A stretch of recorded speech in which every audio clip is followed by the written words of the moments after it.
स्वयंपाकात स्वादाची जान, डीएम मसाले तुमच्या घराची शान. छत्रपती शासन महिला गृह उद्योग कबनूर इचलकरंजी घेऊन येत आहेत अस्सल परंपरेची मराठमोळी चव म्हणजेच डीएम मसाले. मटन मसाला, चिकन मसाला, धणे पावडर, गरम मसाला, बिर्याणी मसाला, तिखट चवदार मसाले आणि चटणी म्हणजेच डीएम मसाले. तर आजच आपल्या जेवणाची रंगत वाढवण्यासाठी केमिकल विरहित डीएम मसाले, गृहिणींच्या मनातले मसाले आणि चटणी अवश्य वापरा.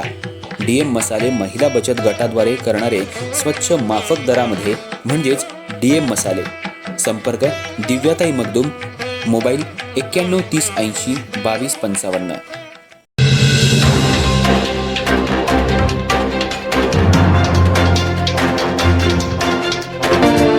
इचलकरंजी शहरामध्ये कल्लापण्णा आवाडे जनता बँकेच्या वतीनं तसंच माजी आमदार प्रकाश आवाडे यांच्या पुढाकारातून गेल्या काही वर्षांपूर्वी नागरिकांना स्वच्छ आणि शुद्ध पिण्याचं पाणी उपलब्ध व्हावं या उद्देशानं विविध भागांमध्ये पाणी फिल्टर प्लांट उभारण्यात आले होते. मात्र उन्हाळ्याच्या तोंडावरच शहरातील अनेक पाणी फिल्टर प्लांट बंद पडल्यानं नागरिकांमध्ये तीव्र नाराजी व्यक्त होतीये. विशेषतः यशवंत कॉलनी परिसरात पाणी फिल्टर गेल्या 1.5 महिन्यापासून बंद असल्यामुळं नागरिकांना मोठ्या त्रासाला सामोरं जावं लागतंय. इचलकरंजी शहराला दरवर्षी पाणी टंचाईचा सामना करावा लागतो.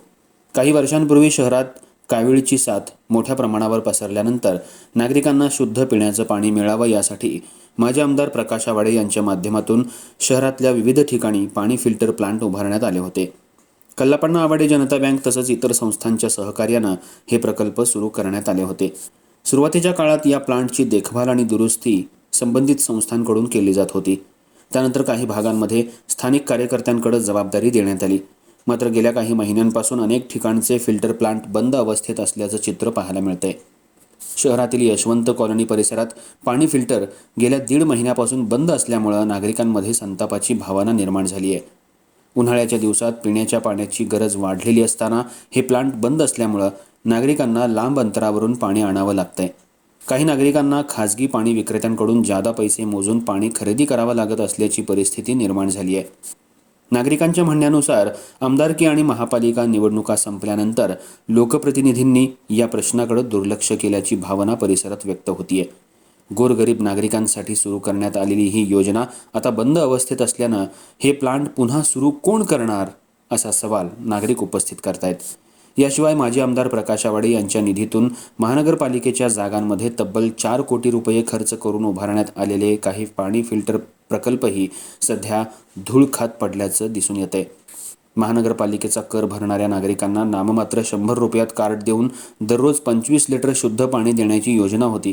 मात्र सध्या अनेक ठिकाणी ही सेवा पूर्णपणे बंद पडल्यामुळं नागरिकांमधून तीव्र नाराजी आहे. शहरातील बंद पडलेले पाणी फिल्टर प्लांट तातडीनं सुरू करून नागरिकांना स्वच्छ आणि मुबलक पिण्याचं पाणी उपलब्ध करून द्यावं अशी मागणी आता जोर धरू लागली आहे. आमदार, खासदार, नगरसेवक तसंच महानगरपालिका प्रशासनानं याकडे तातडीनं लक्ष देण्याची मागणी नागरिकांमधून होत आहे.